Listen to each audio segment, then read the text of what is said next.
Movie की शुरुआत होती है साल 1978 में। वेस्ट वर्जीनिया का एक पुराना सैनिटोरियम दिखाया जाता है। ये जगह उन लोगों के लिए बनाई गई थी जो कैनिबल यानी इंसान खाने वाले थे। तभी वहाँ इस जगह का इंचार्ज डॉक्टर ब्रैंडन एक डॉक्टर नर्स को सैनिटोरियम के बारे में समझा रहा था। इतने में अचानक एक पेशेंट पीछे से आकर डॉक्टर के बालों को पकड़ लेता है और उनसे एक हेयरपिन निकाल लेता है। फिर वे दोनों आगे बढ़ते हैं और डॉक्टर ब्रैंडन डॉक्टर एन को 3 सबसे खतरनाक भाइयों के लॉकअप में लेकर जाता है। ये तीनों भाई कोई और नहीं बल्कि 3 फिंगर्स, सॉ टीथ और 1 आई थे। डॉक्टर बताता है कि ये भाई उसे जंगल में मिले थे। वो बताता है कि ये भाई इतने खतरनाक थे कि उन्होंने अपने ही माता पिता को मारकर खा लिया था। डॉक्टर उन्हें यहाँ के सबसे खतरनाक पेशेंट कहता है। तीनों भाइयों की अलग अलग पहचान थी। उनमें से एक ने अपनी ही 2 उंगलियां चबा दी थी, इसीलिए उसे 3 फिंगर कहा जाता था। दूसरा एक आंख से अंधा था, जिस वजह से उसे 1 आई कहा जाता था। तीसरा हमेशा अपने दांतों को दीवार से रगड़ता रहता था और कई मरीजों को काटकर बुरी तरह घायल कर चुका था, इसीलिए लोग उसे सॉ टीथ कहते थे। डॉक्टर बताते हैं कि ये तीनों दर्द महसूस ही नहीं करते। उन्हें चोट लगने पर भी कोई एहसास नहीं होता। वे चीख भी नहीं लगाते। इसके बाद वे लोग आगे बढ़ते हैं। जिस पेशेंट ने डॉक्टर की पिन निकाली थी, उस पिन से वो लॉक खोलने की कोशिश करता है, लेकिन असफल रहता है क्योंकि वो इतना समझदार नहीं था। वो तीनों भाई उसे देख लेते हैं और वे पिन मांगते हैं। तीनों भाइयों के सामने जाकर वे पिन फेंक देता है। सबसे ज्यादा चालाक भाई यानी 3 फिंगर लॉक खोल लेता है। वे गार्ड को मार देते हैं और फिर कंट्रोल रूम में जाकर सारे सेल खोल देते हैं। इसके बाद पूरा सैनिटोरियम दहशत और खून से भर जाता है। तीनों भाई डॉक्टर एन को पकड़ लेते हैं और उसे बिजली का झटका देते हैं। तब तक झटके देते रहते हैं जब तक उसका दिमाग पूरी तरह खराब न हो जाए। फिर वे डॉक्टर ब्रैंडन को पकड़कर बेरहमी से मार देते हैं।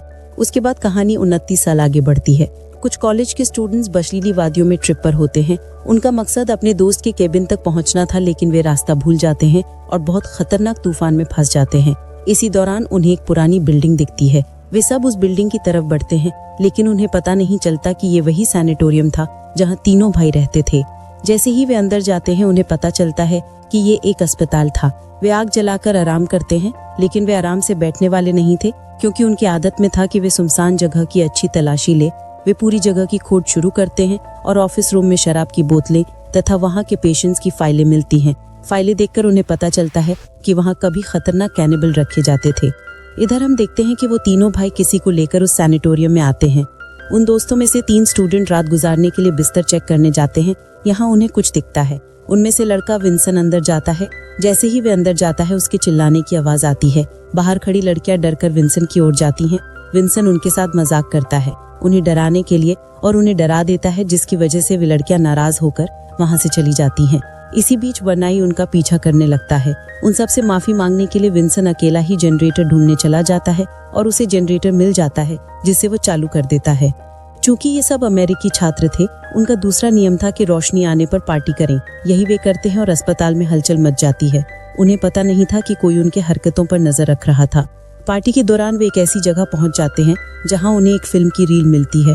डेनी उसे प्रोजेक्टर में डालकर फिल्म चला देता है। फिल्म में दिखाया जाता है कि डॉक्टर उन भाइयों पर खतरनाक टेस्ट कर रहे थे। वो फिल्म देखकर लॉरेन कहती है कि उसका भाई हमेशा इन कैनिबल भाइयों को लेकर भयानक कहानियां बताता रहता है कि वे लोग बड़े खतरनाक थे और लोगों को मारकर खाते थे। बाकी लोग उसकी बातों पर कोई यकीन नहीं करते। वे सब सोने चले जाते हैं। रात को सब अपने अपने कमरे में सो जाते हैं, लेकिन विंसन को नींद नहीं आती। वो टहलने बाहर निकलता है। वो देखता है कि सामने कोई खड़ा होता है। वो देखता है कि वही दोस्त है जिसके केबिन में हमें जाना था। वो उसके पास जाता है और देखता है कि वो मर चुका है, और उसे सोचने समझने का मौका दिए बिना सॉ टूथ उसके सिर में एक आयरन रॉड घुसाकर उसे मार देता है।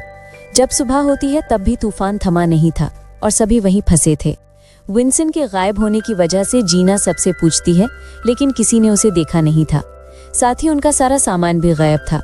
वे लोग सोचने लगते हैं कि शायद इस बार भी विंसन उनके साथ मजाक कर रहा है, और सभी उसे ढूंढना शुरू कर देते हैं।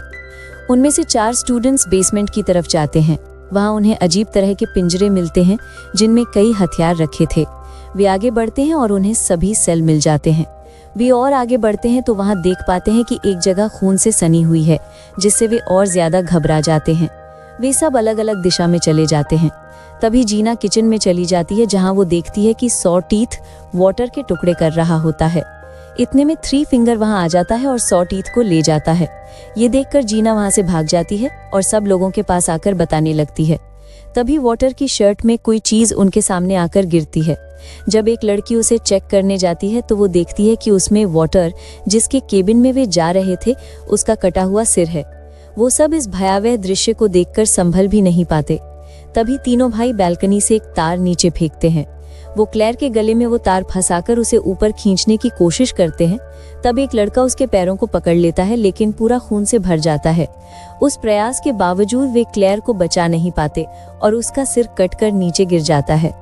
वे वहां से बचने की कोशिश करते हैं, लेकिन उनकी गाड़ियां चल नहीं रही थी क्योंकि उन तीनों भाइयों ने प्लग निकाल दिए थे। उन्हें कुछ भी समझ नहीं आ रहा था कि क्या किया जाए। लॉरेन, जो स्कीइंग की चैंपियन थी, वो तय करती है कि स्की करते हुए मदद लेने जाएगी और वहां से निकल जाती है। बाकी सबके पास गर्म कपड़े नहीं थे और तूफान के बीच बाहर खड़े नहीं रह सकते थे। तब वे ऑफिस में जाकर खुद को लॉक करने का फैसला लेते हैं और वैसा ही करते हैं ताकि खुद को बचा सकें। उनके पास सुरक्षा के लिए कुछ नहीं था, जबकि उन्होंने बेसमेंट में कई औजार देखे थे। इसलिए वे बेसमेंट में देखने जाते हैं और वहां 3 फिंगर उनके पीछे लग जाता है, लेकिन वे जाकर एक पिंजरे में छुप जाते हैं। जैसे ही 3 फिंगर वहां से जाता है, वे दोस्त जल्दी से हथियार लेकर वहां से भाग जाते हैं। दूसरी तरफ वन आई ऑफिस में छेद करके एक लड़के केनिया को पकड़ लेता है, जिस पर उसकी दोस्त वन आई के हाथ पर चाकू मारती है और केनिया को बचा लेती है। दूसरी तरफ वे सभी बेसमेंट से भागते हैं, लेकिन उनका एक साथी डैनियल पीछे रह जाता है। तभी सॉ टीथ डैनियल को पकड़ लेता है और उसे किचन में बंद कर देता है। जब वे दोनों ऑफिस पहुंचती हैं, तब पता चलता है कि उनके पीछे डैनियल नहीं था। इधर तीनों भाई डैनियल को जिंदा ही काटने लगते हैं। डैनियल की चीखें सब सुन रहे थे और आखिर में वे उसे बचाने जाते हैं। तभी कायल देखता है कि तीनों भाई उसके मसल्स को काटकर तेल में फ्राई करके खा रहे थे। डैनियल उस यातना से बच नहीं पाता और मर जाता है। ये देखकर वे लोग डिसाइड करते हैं कि उन तीनों को अपने ट्रैप में फंसाएंगे। वे तीनों भाइयों पर हमला करते हैं और उन्हें एक सेल में बंद कर देते हैं। फिर कायल उन्हें जलाकर मारने का फैसला करता है, लेकिन केनिया उसे ऐसा करने से मना कर देती है। शायद उसके अंदर इंसानियत जाग गई थी। वो उन्हें मासूम समझती है और कायल को पहरा देने के लिए रुकने को कहती है और खुद जाकर सो जाती है। बदकिस्मती से वही जगह, वही लॉक था जहां पर वे 29 साल पहले कैद थे, और जिस पिन से उन्होंने वो लॉक खोला था, वही पिन अभी भी वहीं थी। जब कायल सो जाता है तो 3 फिंगर अपने दिमाग का इस्तेमाल कर लॉक खोल देता है। वो बाहर आते ही कायल को पकड़ लेते हैं। जब केनिया कायल को चेक करने आती है तो जनरेटर बंद हो जाता है, जिससे पूरा अस्पताल अंधेरे में डूब जाता है। लेकिन वो देखती है कि अब ना तो कायल है और ना वे तीनों सेल में। फिर वो वापस आकर सबको बताती है। तभी वहां कोई दरवाजा पीटता है जिसका चेहरा ढका हुआ था। इसे देखकर सब डर जाते हैं। वे सोचते हैं कि ये शायद 3 फिंगर है और सब उसे बेरहमी से मार डालते हैं। जब उसका चेहरा देखते हैं तो पता चलता है कि वो कोई और नहीं बल्कि कायल था, जिसकी जुबान कटी हुई थी। उसको देखकर सभी डरकर वहां से भागने की कोशिश करते हैं। तीनों भाई उनके पीछे पीछे आते हैं और भागते भागते वे उनके कमरे तक पहुंच जाते हैं, जहां उनका सारा सामान रखा होता है। वे अपने जैकेट पहनकर खिड़की से बाहर जाने की कोशिश करते हैं, लेकिन वो एक सैनिटोरियम था और यहाँ की सारी खिड़कियां सील कर दी गई थीं। उन्हें एक टूटी हुई खिड़की मिलती है, लेकिन उसके पीछे काफी बर्फ जमी हुई थी। सारा बर्फ हटाने लगती है। इतनी देर में तीनों भाई वहां पहुंच जाते हैं और 3 फिंगर दरवाजा तोड़ने की कोशिश करने लगता है। फिर सॉ टीथ भी दरवाजा तोड़ने की कोशिश करता है, लेकिन इतने में सारा पूरी बर्फ हटा देती है और वो वहां से बाहर निकल जाती है। लेकिन वहीं जीना बाहर नहीं निकल पाती और वहीं फंस जाती है, और तब सॉ टीथ एक ड्रिल से उसे मार देता है। बाकी तीनों जान बचाकर वहां से भागते हैं, लेकिन तीनों भाई उनकी बाइक पर उनका पीछा करते हैं। फिर सॉ टीथ ब्रिजिट को पकड़ लेते हैं और ब्रिजिट चाकू से हमला करती है, जिससे वे उसे छोड़ देते हैं।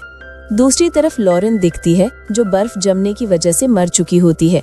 और सबसे अफसोस की बात यह है कि उसके सामने ही वो सड़क थी, पर तूफान के कारण वो दिख नहीं पाई और वहीं बैठी रह गई और मर गई।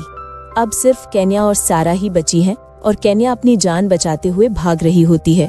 वन आई उसके पीछे पड़ा होता है, लेकिन सारा उसे मारकर नीचे गिरा देती है और अपनी बाइक लेकर वहां से चली जाती है। दोनों बहुत खुश होती हैं, क्योंकि ये सब उन्होंने अपने प्लान के अनुसार किया था। वे इतनी ज्यादा खुश होती हैं कि वहां लगी तारें उन्हें नजर नहीं आती। तभी उन दोनों का सिर धड़ से अलग हो जाता है। फिर 3 फिंगर वहां आता है, उन दोनों के सिर उठाकर ले जाता है और यही फिल्म खत्म हो जाती है।